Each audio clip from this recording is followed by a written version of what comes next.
look at the headlines.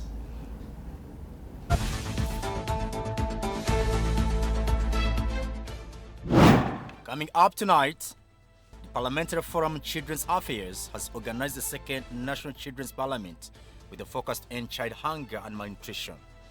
The theme for this parliament is a very critical one.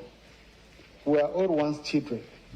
Finally, Sechkubo gathers 177 signatures required to censure the 4 commissioners of parliament. I thank you, Honorable, for standing up and for being counted and for always being there with us in this fight.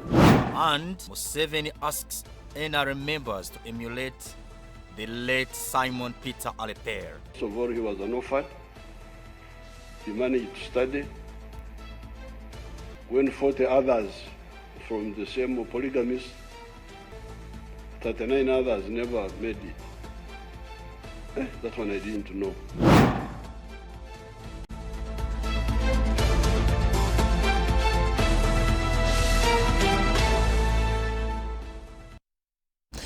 Welcome aboard. Now let's begin in Parliament, where the Parliamentary Forum on Children's Affairs has organized the second National Children's Parliament with a focus to end children hunger and malnutrition. The Deputy Speaker of Parliament, Thomas Tayebwa, was the chief guest at the event, which is attracting children from different schools at Parliament. Take a look. The second National Youth Parliament has been launched today by the Deputy Speaker of Parliament, Thomas Tayebwa. The event has been organized by the Uganda Parliamentary Forum. The Uganda Parliamentary Forum for Children, UPFC, was initiated during the 7th Parliament to create an avenue through which the status of Ugandan children, especially those in difficult circumstances, could be addressed. Aware of the vantage position of members of parliament in the public policy field, the UPFC is a platform where MPs from different political shades collectively lobby for the rights of children in situations of competing needs and priorities where children's rights are often neglected. While opening the second youth parliament, Thomas Tayebwa, the Deputy Speaker, appreciated the organizers for the opportunity to be hosted by children. In the Parliament of Uganda, the rules allow the Speaker to invite special visitors to come and address the House. And when they come, they remain visitors. They are not part of that House. So I thank you for giving me this opportunity to come as a visitor to the August House of the Children. He says as politicians and parents, they treasure their children so much. The theme for this parliament is a very critical one. We are all once children. I must first tell you that you young children, we as parents, we love you. We love you. And we are proud of you. Because you're the ones who complete our lives, who give us joy, who make us work harder for the future, who make us wake up early to think about you, to think about the country we are going to live for you. Sometimes we can be overzealous and we make some mistakes here and there, but they are not intentional. The destination we are always looking at is where are we going to leave our children. Tayebwa says no parent goes to sleep peacefully knowing that their children are not happy. I'm a father of a 6-year-old boy, and he's already asking me very difficult questions of like, Dad, you look sad, what's the problem? I see you also care so much about us. I think the moment you go home and you find your parents are not happy, you feel more sad, isn't it? Yes, but that's how we also feel for you. Because I don't think any reasonable parent would even go to bed and sleep comfortably if their child is not happy. He urged children to appreciate whatever their parents and other well-wishers give them. I grew up with my grandmother, and I'll be celebrating on Sunday. My parents gave me to my grandmother when I was 6 years old. Sometimes we could cook once a week. And I've never had food that is sweeter than that. Because the food we eat as children, it's not about the type of food, it's not about the meat, but it's about the love that comes with it. In the same way, he applauded the legislators for sacrificing their time to the young generation. So I want to thank the honorable colleagues who are visiting the parliament you're seeing here. These are some of the colleagues who are very passionate about children affairs. And honorable colleagues, I must say, Honorable Margaret Makoha and your team, I'm proud of you, honorable colleagues. I'm proud of you. Super, super proud of you. Because yesterday we left Parliament late. It's been a hectic week. But even on a Friday, when you would be rushing to talk to your families and what, you said, this is part of my family. Here they are discussing issues to do with my children I've left at home. And you've been able to come and listen to these young and beautiful souls. It's very, very important. The issues they are raising are issues about our families, about our happiness, and about our completeness. Today's event has attracted students from different schools across the country under the theme End Child Hunger and Malnutrition. Josephine Mutesikim, Btm News Today. Moving on, the required number of signatures to censure the 4 commissioners of Parliament has finally been realized after Arua Central Division Member Parliament Jackson Atima appended his signature on the motion to make 177 required signatures. Now Atima, who was flanked by Honorable Sechkuo, the lead petitioner, made history by finally sealing the required numbers at Parliament. Theodore Sechkuo, the Remiaga Member Parliament, says they have winded up the exercise of hunting for signatures because they have all the signatures they needed to move their motion forward by writing a notice to Speaker of Parliament through the Clerk of Parliament requesting to put the motion on the order paper. Take a look.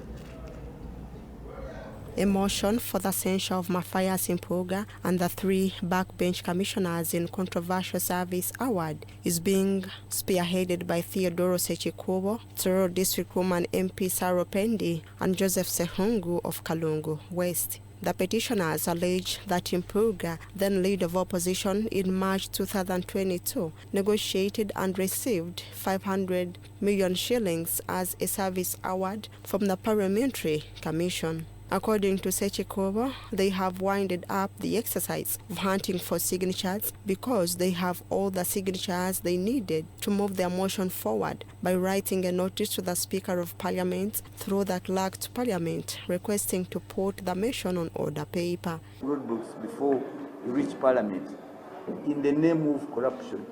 So I thank you, Honorable, for standing up and for being counted and for always being there with us in this fight.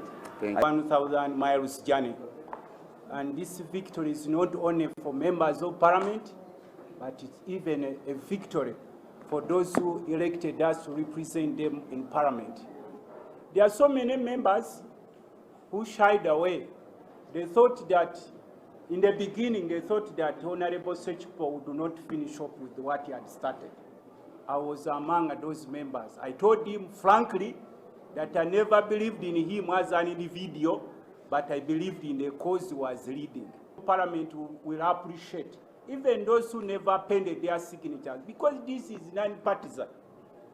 And as a member of Parliament, I think Honorable Sechkuba and others, we need to appreciate you for the work you started on. We are doubting. Sign that indicates that all people in this Parliament, regardless of their political affiliations, they are against corruption. We are not witch-hunting individuals. No, we are looking for accountability. Parliament for one arm of government, that is the legislature, as a member of Parliament, where our roles, one of our roles in the Constitution is well stipulated that we are supposed to do oversight role. Oversight starts with us. So that when we get out there, it becomes easier. The ones we are doing oversight about can receive us with the dignity. If we become now the point of suspicion, then it becomes very difficult for us to come to any institution that we're doing oversight. We have come here to do ABCD. One of our roles as members of parliament, which is oversight, will die. Then already the one arm of government, that one oven, has collapsed. He says the window is still open for more who would wish to append their signatures through the weekend to next week.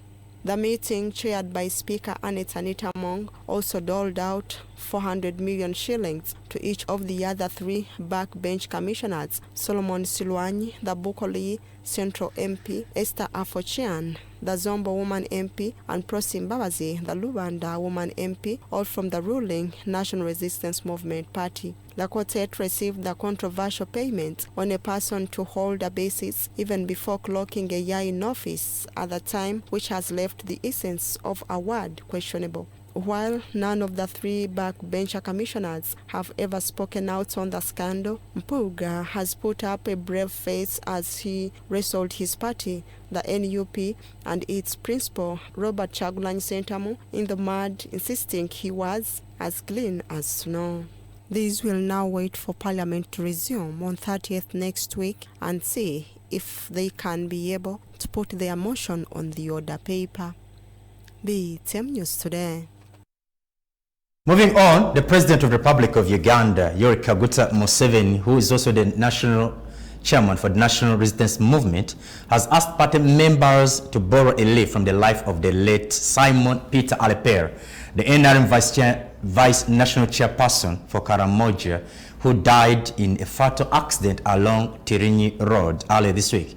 Now, the president said this as he paid tribute to the late at the party secretariat along Chadondo Road, Nakasero, in Kampala. This morning, the casket carrying the remains of the late NRM Vice Chairperson for Karamoja, Simon Peter Aleper, arrived at the party headquarters along Chadondo Road, Nakasero, in Kampala. The remains were received by the Secretary General and the Central Executive Committee members. President Museveni, the NRM National Chairman, arrived at 11:30 to pay his last respect to the fallen party member.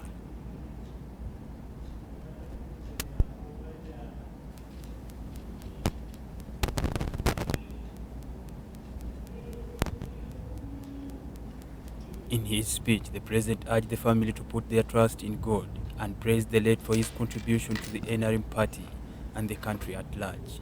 Just a young person, very active, very Christian. Now he dies. It's so sad. But even the few years he had on earth, you know, some people can live for a short time, but to go do a lot of work for humanity and for God. And others live for a long time doing nothing. Jesus was here only for 33 years. And they killed him, those Jews. They killed him for no reason. But now I am also a Christian, you can see me. Museveni, son of Kaguta, is now a Christian. 2,000 miles from where Jesus died, because he left a very good message, which will never die. The message he left, Jesus. This man who died at 33 did more work than people who live and die 100. He challenged the party members to borrow a leaf from the life of the fallen party cadre, Aleper. He believes that by doing so, they would be able to keep his legacy. So far, he was an orphan. He managed to study. When 40 others from the same polygamist, 39 others never made it. That one I didn't know. How did he manage? Who paid for him? So, you the others, learn from him. How did this orphan manage? This message is not for nothing, you know. The president also had no kind words for Kalungu County Member of Parliament Joseph Sewungu, who yesterday while in Parliament blamed the accident on the narrow roads. There's a joker called Sewungu. I think it was called Sewungu. He was speaking. Yeah, it's called Sewungu. I know them from intelligence, from those who are not so useful. I always follow them up. Now he was saying that because there are two lanes, one lane, that's why we have accidents. That we should go to 4 lanes. Just like children. You see adults talking like children. What sort of people are these? And they call them leaders, honorable, what. But sometimes God is the one who allows these things to happen. Relatedly, the president also spared time and responded to some of the demands of the youth behind the recent anti-corruption march. Among the demands included reducing the size of parliament, which the president takes exception, arguing that the size is intended for equal representation. But the numbers, like that they were being dominated by the Dodoth. They couldn't show up. All the MPs from Karamoja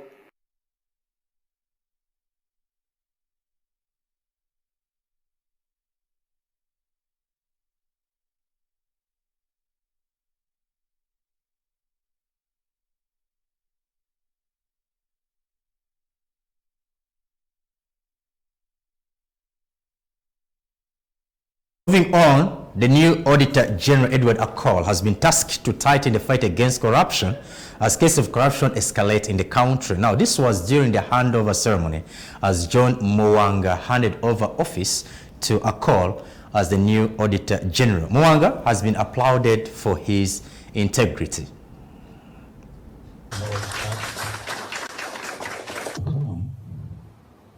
When Uganda has got a terrible disease, do you understand that disease? Corruption. It's a big disease in this country, I can tell you that one. People do not want to live on what they have earned legitimately. So that is something that I want to ask you to address yourself immediately. You have already taken over. Have you taken over already?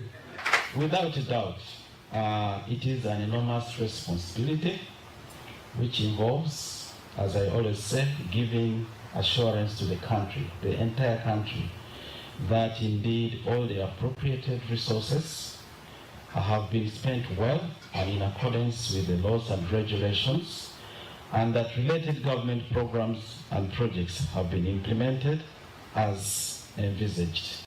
That's quite a big responsibility. The assurance on my part and team is that we will do our utmost best to execute this responsibility.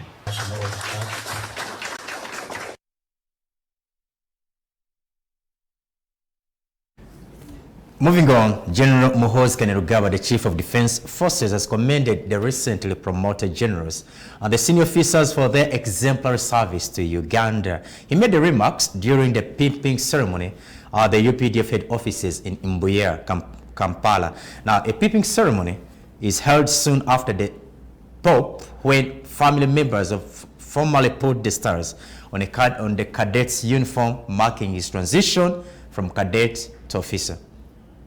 The event was attended by senior UPDF leaders, including Deputy Chief of Defense Forces Lieutenant General Sam Okiding, Commander of Land Forces Lieutenant General Kayanja Muhanga, Commander Air Forces Lieutenant General Charles Okidi, and Chief of Joint Staff Major General Jack Pakasumba.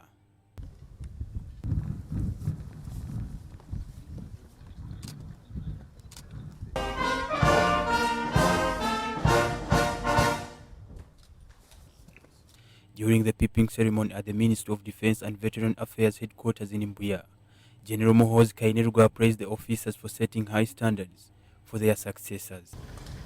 Today we gather to honor and celebrate the promotion of several esteemed senior officers in our distinguished army.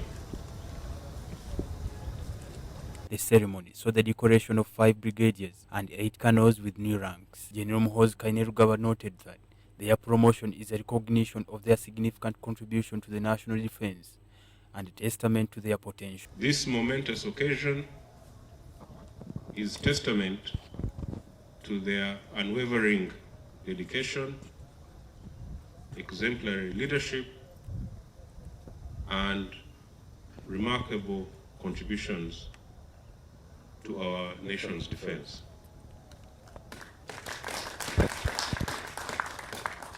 He emphasized that their ability to navigate challenging situations has set a high benchmark for their followers. To our newly promoted officers, your journey to this pinnacle has been marked by countless hours of hard work, sacrifice, and commitment.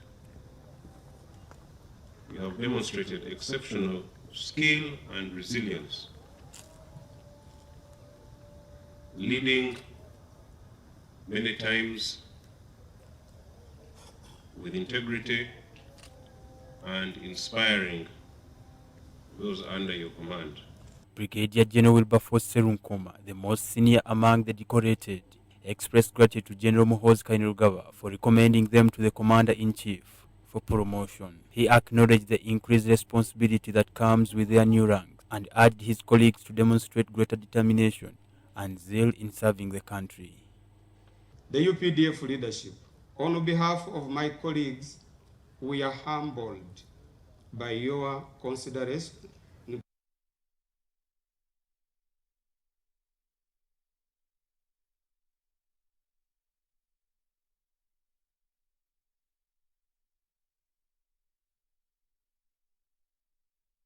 Away from that, following the anti-corruption protests that ensued in Kampala Metropolitan on the 23rd of July, suspects in all Kampala and Wakiso district courts were not produced for hearing of various criminal cases for that day. Now, interacting with our reporter, the spokesperson of Uganda prisons, that is Frank Baine, defended the move, noting that this is to ensure the safety of the prison population in the country. Take a look. Earlier this week on Tuesday, courts including Anti-Corruption Court, City Hall Court, High Court, Court of Appeal, Supreme Court, and Buganda Road Chief Magistrates Court were all at standstill with no business.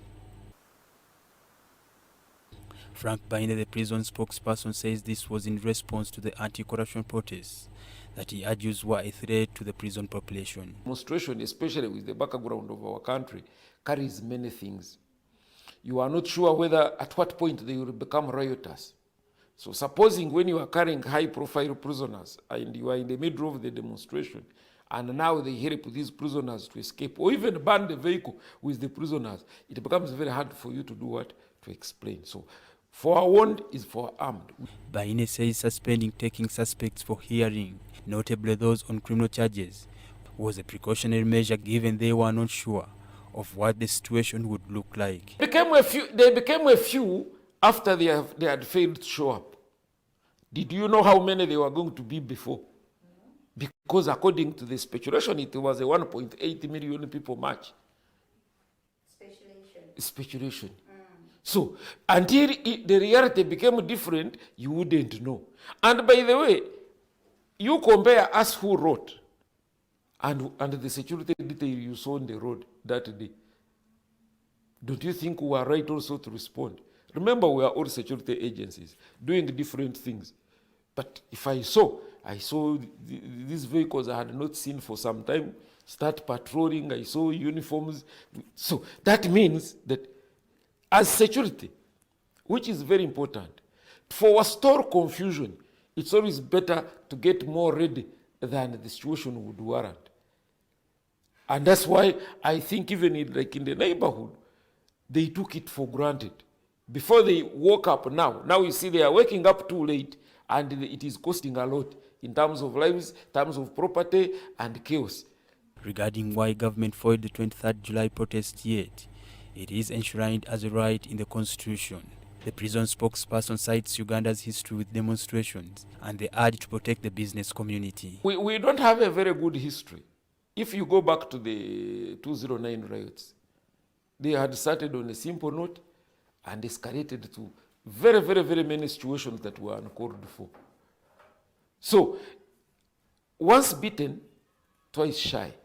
It costs a lot when things get destroyed. Because destroying is very easy.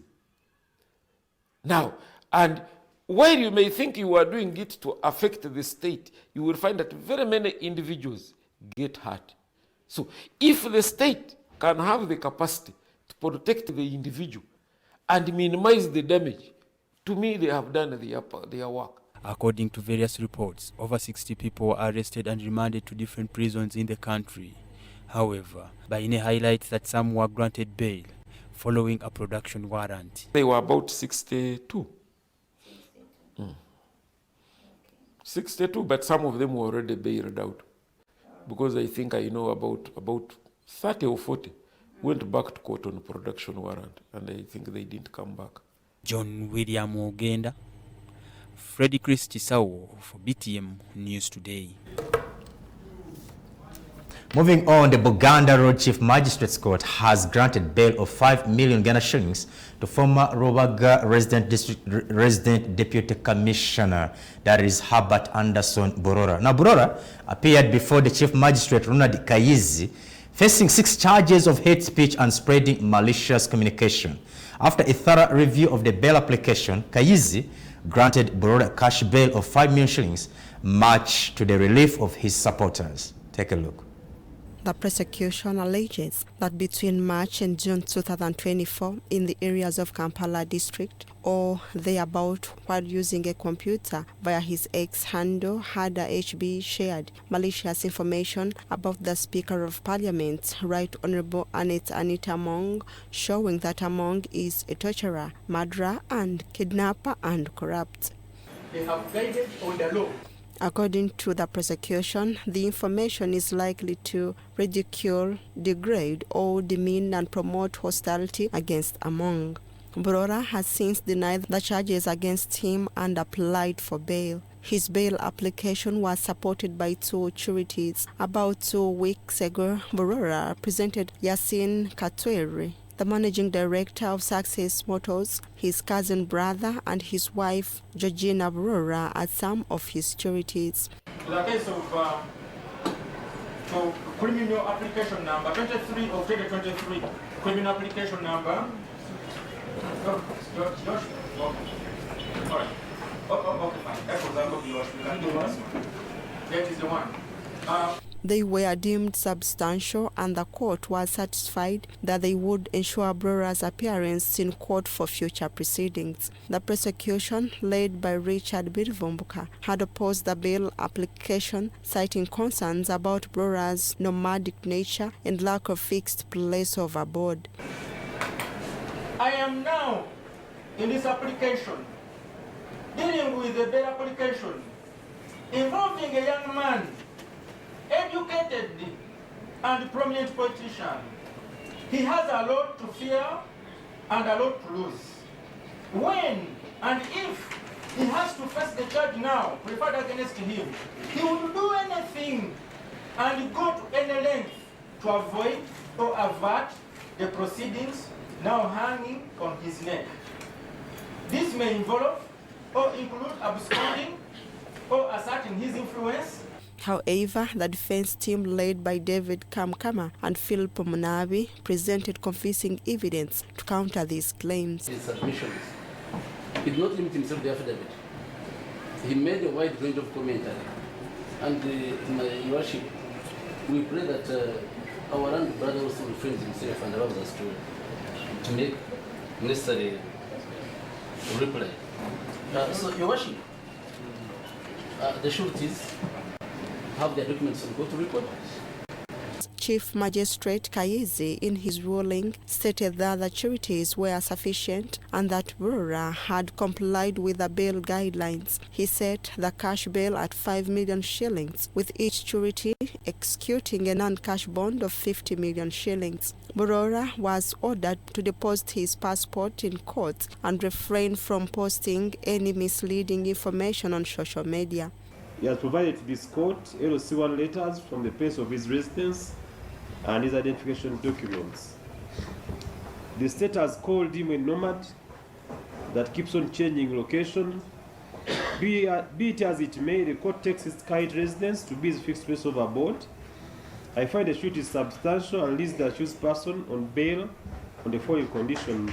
The case has been adjourned to August 21st, when he is expected to appear before the court again. His supporters expressed joy and relief at the bail ruling. Btm News Today. Now, moving on, President Yoweri Kaguta Museveni has met and held discussions with a team from Standard Chartered Export Finance team and the UK at State House in Entebbe. Now, during the meeting, Mr. Museveni and the delegation members discussed how well projects can be financed in Uganda. The president thanked the bank for supporting the infrastructure in the country, but requested them to also emphasize the issue of wealth creation because it will expand production. Communications and marketing, Standard Chartered.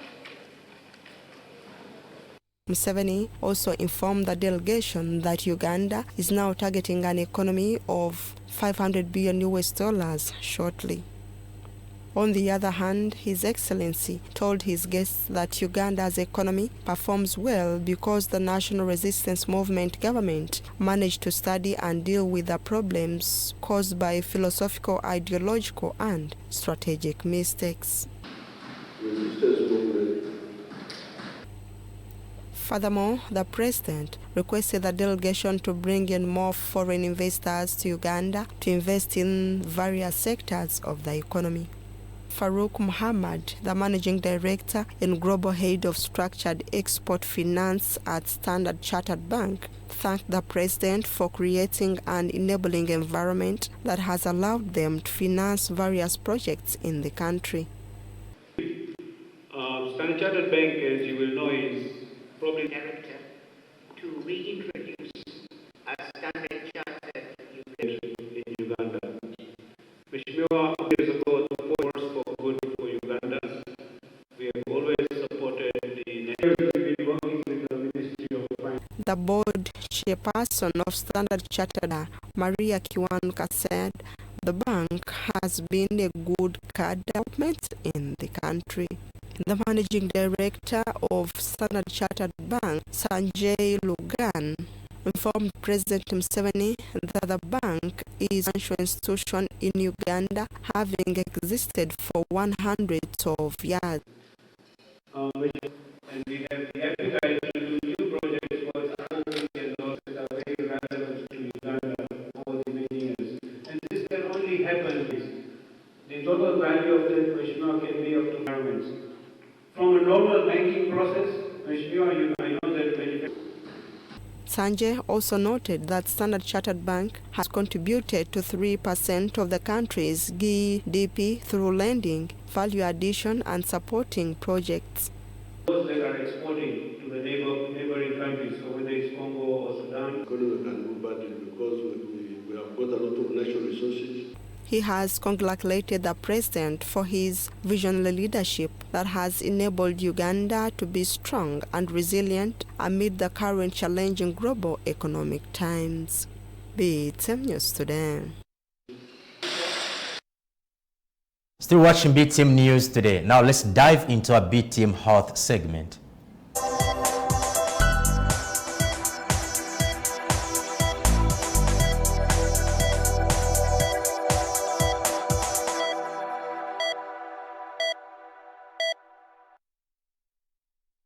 And in Btm Health today, we're looking at the benefits you would derive from eating boiled eggs. Take a look, listen, and learn.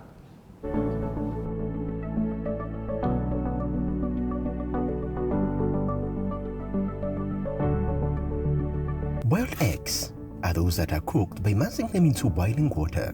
Soft-boiled eggs are boiled until the white is cooked, but the yolk remains runny. Hard-boiled eggs are cooked longer until the white and the yolk are fully cooked. They are tasty, filling, and good for your health at any age. Along with milk, eggs contain the highest biological value for protein. One egg has about 77 calories, but 6 grams of high-quality protein, 5 grams of fat, and 1.6 grams of saturated fat, along with iron, vitamins, minerals, and carotenoids. The egg is also the powerhouse of disease-fighting nutrients such as lutein and zeaxanthin. These carotenoids may reduce the risk of age-related macular degeneration, the leading cause of blindness in older adults. Hard-boiled eggs are an excellent source of lean protein. They will fill you up without packing too many calories, which is helpful if you want to lose weight. The protein in hard-boiled eggs also alongside vitamin D. The protein in hard-boiled eggs also works alongside with vitamin D to promote prenatal development. These elements support your baby's teeth, bones, general growth throughout pregnancy. Choline is important for cellular maintenance and growth, and hard-boiled eggs are the top source of it in the US diet. Choline might enhance brain development and memory. Lutein and zeaxanthin, which are found in boiled eggs, have antioxidant and anti-inflammatory properties that help to maintain your eye health. The combination of healthy elements such as protein and choline in hard-boiled eggs helps to get your brain going, especially just after breakfast. Eggs, no matter how they are prepared, are a source of saturated fats and can raise your bad cholesterol levels, although not as much as some of the other foods. Btm Health for Btm News Today.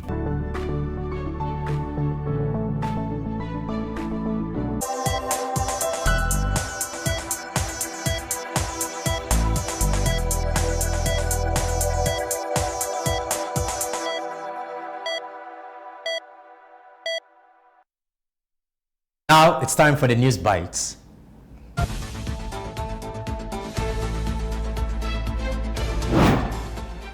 There's a joker called Sewungu. I think it was called Sewungu. He was speaking. Yeah, it's called Sewungu. I know them from intelligence, from those who are not so useful. I always follow them up. Now he was saying that because there are two lanes, one lane, that's why we have accidents. That we should go to 4 lanes, just like children. You see adults talking like children. What sort of people are these? And they call them leaders, honorable, what? But sometimes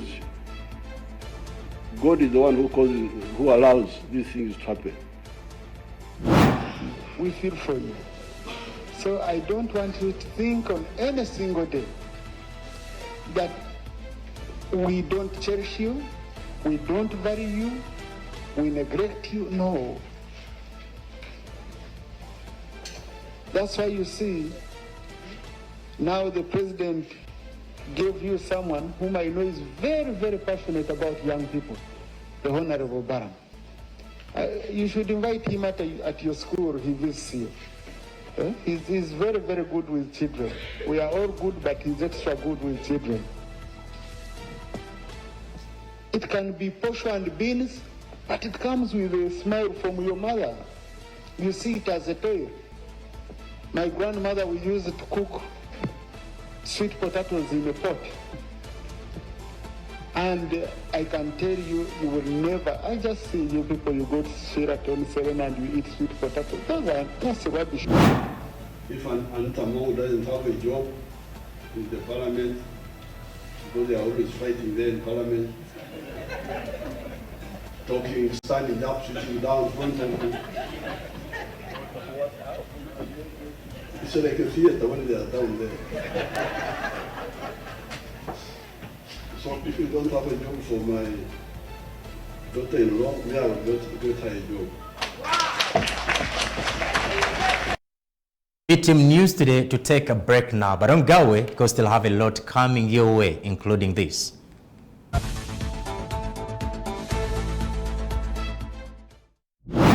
Still to come, the security in Lamo district says it is having strategic talks with the governments of South Sudan over the fate of 3 soldiers of the South Sudanese People's Defense Forces who were arrested on the Ugandan side of the border with guns. 3 soldiers who are bought in the farmland trying to extort money from our farmers.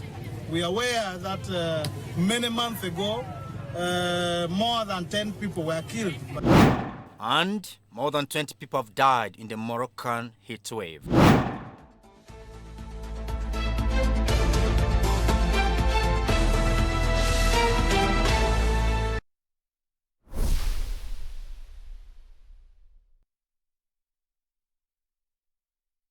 Discover delicacy at Cafe Atu, your all-in-one destination. Whether it's the perfect cup of coffee or a satisfying meal, we got you covered. Indulge your cravings with our mouth-watering pilau, savory katogo, crispy chips, and tender chicken. Explore our world of cocktails and fresh juices for a truly special treat. Planning an event? Choose Cafe Atu for top-notch outside catering services. Benefit from ample parking, stay connected with Wi-Fi, and catch your favorite matches on DSTV. Cafe Atu offers food deliveries in and around Kampala. Hosting a conference, our center accommodates up to 1,000 people. Need a boardroom for a party or corporate meeting? We've got just the spot for you. We offer a free venue for birthdays and baby showers, providing complimentary photography. For those aspiring to become professional baristas, our barista school awaits you. Visit us at Albany Center, Level 2 on Ginger Road. Cafe Atu, where every occasion becomes a memorable experience.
Welcome back from the break. You're still watching Btm News Today. My name is Idrissa Mwonge. Now let's move on. The security in Lamo district says it is having strategic talks with government of South Sudan over the fate of 3 soldiers of the South Sudanese People's Defense Forces who were arrested on the Ugandan side of the border without guns. The SSPDF soldiers, whose identities have been withheld by security, were arrested on June 26th this year at the Ngomoromomo border point. They are allegedly trying to export money from Ugandan farmers. To extort money from Ugandan farmers, I beg your pardon. 3 soldiers who are bought in the farmland trying to extort money from our farmers. We are aware that many months ago, more than 10 people were killed by unknown people from the Republic of South Sudan. So we cannot take this for granted because we have lost life oftentimes.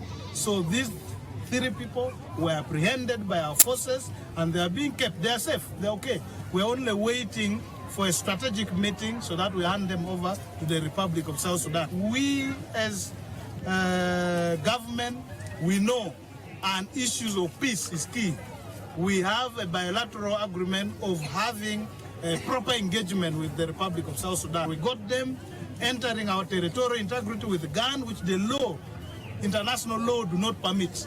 So we are going to handle this diplomatically, and soon we are going to have it done. We have been having pockets of insecurity, or that individuals who have been disturbing people in the farmland.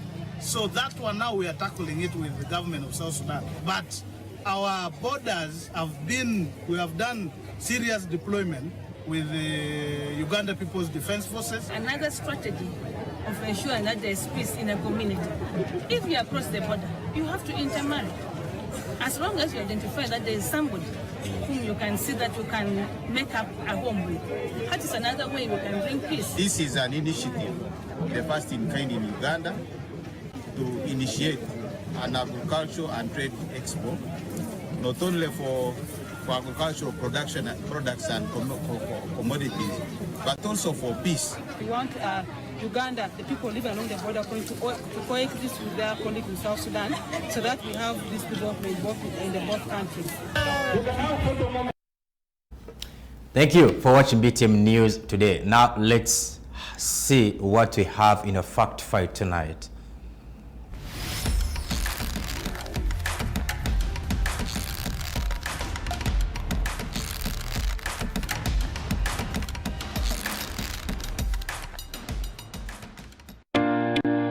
Alan Catherine Kajina is a Ugandan administrator and corporate executive. She is the executive director of the Uganda National Roads Authority, UNRA. She was appointed to the position on 27th April 2015. Before that, from 2004 until 2014, she served as the Commissioner General of the Uganda Revenue Authority. She was born in Rukunjeri District, Western Uganda, and in 1961, she was born by Hezron and Catherine Kakuyo. She studied at Gayaza High School, a prestigious private boarding school, all-girl middle and high school. She holds a Bachelor's of Science degree in Psychology, obtained from Makerere University, Uganda's oldest and largest public university. She also holds a Master's of Public Administration, obtained from the University of Liverpool, the United Kingdom. She received a Master's of Arts in Organizational Leadership and Management on 30th October 2015 from the Uganda Christian University in Mukono. Kajina started her career in 1985 as a teaching assistant at Makerere University. She later moved to the Office of the President. In 1992, she joined the UNRAS as a Senior Principal Revenue Officer, serving in that capacity until 1998. In 2000, she was promoted to the rank of Deputy Commissioner for Customs at URA,